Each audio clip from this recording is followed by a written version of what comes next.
live on your tablet, phone, and the KUTV app. This is 2 News Live.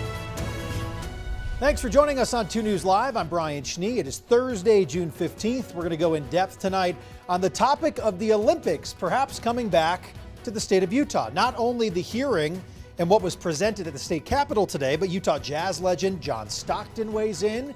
Steve Starks, the Olympic advisor to Governor Spencer Cox, weighs in. But before we dive in, we've got to take a look at what is making headlines tonight. Right now on our website, KUTV.com, a West Valley family grieving a loss of a husband and father. Eric Graham was killed in a Carbon County motorcycle crash on Sunday.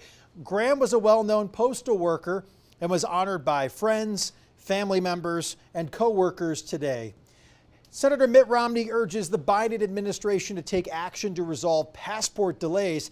Utah Senator Romney, along with a dozen other senators, sent a letter to Secretary of State Antony Blinken to take action.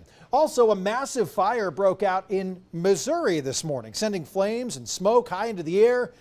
3 firefighters hospitalized, 10 more treated for burns. Finally, in our headlines tonight, UDOT calling on everyone to drive more carefully around semi-trucks. To stay safe, UDOT recommends staying out of a truck's blind spot and avoid cutting one off. Believe it or not, 75% of the time when these trucks are involved in a crash, it's the other person's fault. Maybe you do believe it. As we go in depth tonight, use the hashtag 2NewsLive. That is how you can always join our conversation. You can always just send me a direct message. You know who's better though on social media? Chase Thomason. Message him all day, baby. No, don't Send message him me. all the messages. He wants it.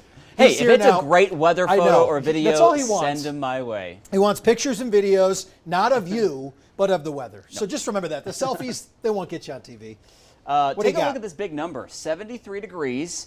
We've been dealing with lots of 70s, so we're like, okay. But take a look. 2 years ago, it was 107 degrees Of course it was. in Salt Lake City. That tied our all-time record high 2 years ago. Remember that? You know what? I vaguely do. Utah's just so interesting when it comes to our weather. And obviously, you get it because you stare at it every day. I've only been here about 4 years. This was what I thought I was going to get often. I thought it was going to be desert. I thought it was going to be a lot of heat. So this is really refreshing. Yeah, the 70s have been fantastic, but we do have some 90s in the forecast. So let's get right to it. Here's what you need to know. We've been dealing with a little bit of rain the last 24 hours in northern Utah. Now that rain is shifting to the south. But take a look. Good drink of water. Last 24 hours, North Logan picking up over an inch of rain, over an inch in Saratoga Springs, Tooele 8900ths, about 4/10 in Harriman, Camas, and the U picking up 3800ths and 3300ths in Harrisville. Right now, though, we're seeing some scattered storms across southern Utah with some pockets of heavy rainfall and frequent lightning. Rain for our friends in Moab, towards Arches National Park, Canyonlands, some light showers in northeastern Utah. But right now, the heaviest rain is across the southwest, and that's where we've had numerous showers today, right around the Cedar City area. Heaviest rainfall is now to your east towards Panguitch, approaching Bryce Canyon. We have now storms popping up towards Zion National Park. Dark clouds and some very gusty winds in St. George. We have some rain to your north and to your west. So right around, I'd say 5:45, 6 o'clock, that's when the rain should be pushing into the lower valleys of Washington County. Here's a live look from Santa Clara. We're seeing a few raindrops right now, but look at those trees really whipping in the wind. So yes, we have some strong winds out of some of these thunderstorms right now. So take a look. Scattered storms until about 8 or 9 o'clock in southwestern Utah. Northern Utah stays dry. Still can't rule out an isolated shower, though maybe near Nephi, south of Provo. More scattered storms overnight in southeastern Utah.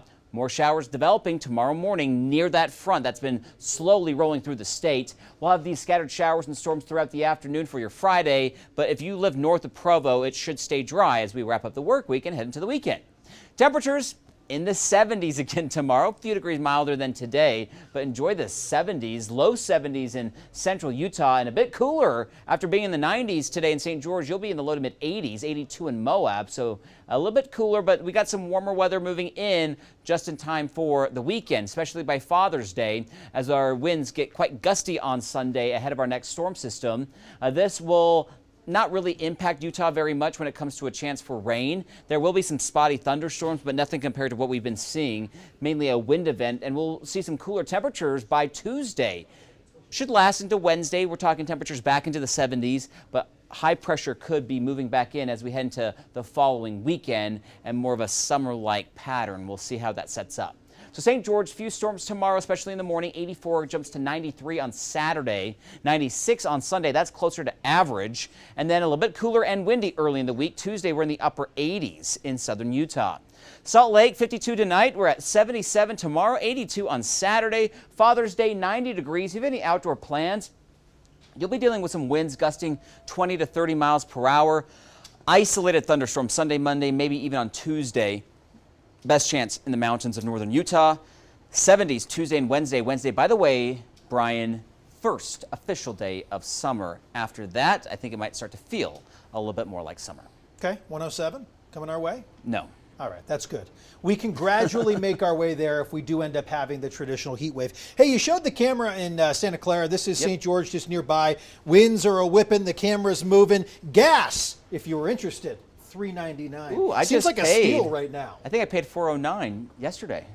I You need to got go to St. burned, George. pal. Okay, so this is what happened. So those storms have been going up over the mountains of Washington County. They're beginning to roll down the mountains. So first you're going to feel the wind, and then we're going to have the rain and lightning rolling in here shortly after these strong winds. But hold on to your steering wheel if you're driving. If you have patio furniture, make sure everything is secure because it's going to be windy for the next hour. Yeah, just another fun afternoon here in the state of Utah, depending on where you're at. Yep.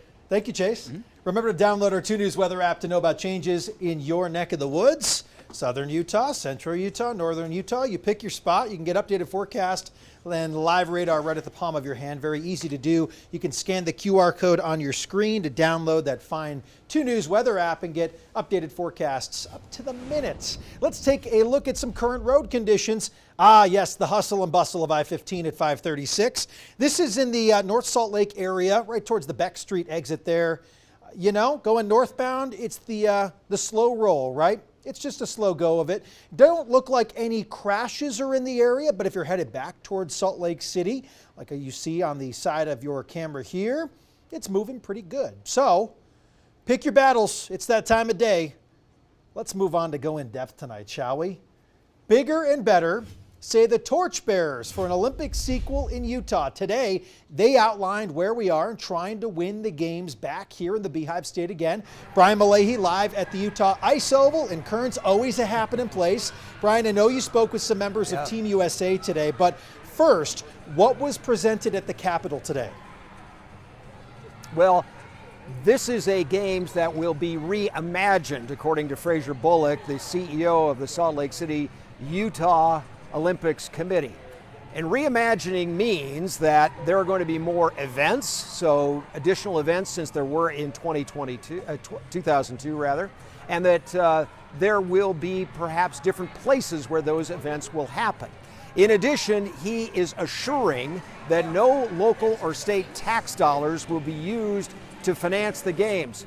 A lot of the money is going to come from IOC revenues, from ticket sales, from domestic sponsorships. Which Olympics would be preferable? Would it be 2030 or 2034? According to Bullock, 2034.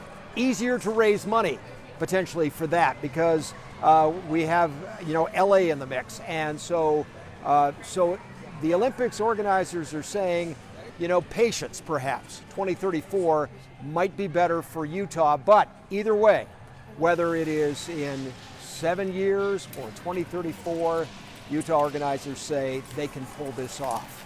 And the games will be good, generating $4 billion for the state and not costing state or local taxpayers any money. That was the message that was at the Capitol today, and some preliminary decisions by the International Olympic Committee are coming soon. Perhaps as soon as this fall, that could really signal whether or not Salt Lake is in line for either 2030 or 2034. Brian, back to you. Well, we'll have all summer to think about that one, Brian. But for the meantime, Team USA, another Olympic program, was also on the ice today. I heard you shout them out earlier in KUTV 2 News at 4 o'clock. I know you spoke with one of those athletes. What did they say to you? What's their preference? They want the games here, I'm imagining. Oh, yeah, he's thrilled about the whole idea. His name is Casey Dawson. He's nearly 23 years old. He lives in Park City, has been speed skating since he was like 11 or 12 years old. He is He medaled in Beijing. He was a bronze medalist. Interesting story about that. He had COVID, and so eventually gets past COVID, gets to Beijing, and then apparently his skates don't arrive, and he had to use somebody else's skates, a Latvian skater's skates, and he had like a little bit of time to warm up, but he still won a bronze medal in long track in the Beijing Olympics. He is thrilled about this. He was 2 years old in 2002. He doesn't remember anything about that, but he's been raised in Utah. Family's big into Winter Olympic sports. Speed skating is his thing. Trains here at the Utah Olympic Oval, the ice oval, 5 days a week, and he is going to school, but he is so focused on being an Olympic athlete, and he is thrilled that the games are coming. Will he be able to compete? That is the question. So, he's going to be in his 30s by the time that they get here, and that could be, that's maybe the window where the window might be closing by that point for an athlete of that age. But we'll see where the path takes him. That's what he tells me, and we'll have more coming up from him tonight on 2 News at 6. That's right. Hearing from Casey Dawson at 6 o'clock. We heard from Brian Malahy right now. A lot of positive energy today, Brian. The only negative from the day, you're not on the ice. Next time, we got to get you out there. Next time. Hey, you know what? I skate. I do skate, and I ski, as you know. So I like to do it all. Next time, when we have more time. We're planning for too much next reporting time, going Brian. on. It's getting in the way for my my chi. So that's the way it works. Always a good time. Thank you, Brian. Just recently, I sat down for an in-depth conversation with Steve Starks. He's the CEO of the Larry H. Miller Company. Now, Steve previously worked for the Utah Jazz. He's an active part of the conversation of potentially bringing Major League Baseball to Utah. However, Steve is also closely tied to the hopes of bringing the Olympics back to the Beehive State. How are you involved in the potential for another Olympic bid here in Utah? Yeah, I'm the governor's advisor to the Olympic movement, and I work closely with our chair, Kat, and with Fraser Bullock, who's the CEO of that management team, and so impressed by them. The fact that we have an athlete who has a gold medal as our chair, I think is a competitive advantage in Kat. And then Fraser, who's one of the most experienced executives around the Olympic movement in the world, plus the fact that we have venues that are ready to go, a proven track record, puts us in a very unique position to be able to host a Winter Olympic Games again. And so my involvement there is to be a support, to be a help wherever I can. The governor and I stay connected on it, and he is one of the best people we have as a state to tell our story. I've been on calls with him and the IOC, and when he tells Utah's story, it resonates. He brings great energy, he's articulate, he's youthful, energetic. Again, same with Mayor Mendenhall. And so all those things line up, and it's a very compelling case, and we are confident that if it's not 2030, that we'll host the future games in 2034. Where are we at with the dialogue with the IOC? Positive dialogue, it's ongoing. Fortunately, we have deep relationships there, and they know that we're ready to go 2030, 2034. We want to be respectful of what's taking place in Los Angeles in 2028, and we would want it to be a success for everybody involved. And we're passionate about the Olympic movement around the world being successful. And so the IOC knows that in Salt Lake they've got a trusted partner who's ready to go. And so that dialogue is, I would say, it's natural, it's rich, and it's really meaningful for both sides. How do you describe what the Olympics did to Utah in '02 and what it could do to Utah even further this time around? Yeah, I think 2002 it introduced Utah to much of the world that hadn't been here before. And when they came, they saw incredible spirit of volunteerism. They saw our natural beauty that you can see out these windows. And they saw people that were committed to doing it the right way. And it became one of the most successful Olympic Games in history because of all of those things. And so if that put us on the map the first time, I think hosting them again just further validates that this is a market that can do big things at scale. And whether it's the Olympics for the second time, or whether it's hosting an NBA All-Star game, or whether it's seeing Major League Baseball return to the market or come to the market for the first time, I think it just speaks that There are great cities in this country, and Salt Lake City is truly one of the great cities now. Well, he hinted to another part of our conversation. We talked about Big League Utah potentially bringing Major League Baseball here. Also, even a question about the NHL, where that thing stands right now, the Olympics, and so much more. We will talk more with Steve Starks coming up next week on 2 News Live. Continuing to go in depth on the Olympic conversation. Also last week, I spoke with John Stockton. Yes, that is the John Stockton that has a street named after him here in Salt Lake City. It's the same John Stockton who played his entire NBA career for the Utah Jazz. He's a dream teamer. He's a 2-time gold medalist, 92, 96 with Team USA, and he was still with the Utah Jazz in 2002. What do you think that would be like to have that back here in Salt Lake City again as somebody who played for the Jazz during that time? Well, the playing during that time wasn't that fun. I think we went on like a 22 or 23 game road trip that we split up with, like coming home for a day, because all the arena was being used and everything was being used. Short of that, we had so much fun. My son participated as a gas caster at the thing. Kids were let out of school to go up and watch events. We had a chance to see spectacular athletes do their thing in their own venues. And I don't know. I think the Olympics are a special time, winter or summer. And I would love to have it close and love to be there to see it. Short and sweet from John. You'll hear more from him coming up in the next week or so, and some other pieces that we were working on here at 2 News. So we want to know, can you scan this QR code for us? Please, please, pretty please take part in this viewer poll. Would you like to see Salt Lake City host its second Winter Olympic Games, specifically Utah? I think the best part about the games that I learned over the years and the history coming here, all the events were really sprinkled about, right? Of course, the ovals in Kern, Snow Basin held a cool, held a great downhill event. Park City, of course, with a lot of the development there that was held, in Salt Lake City, U of U, so much.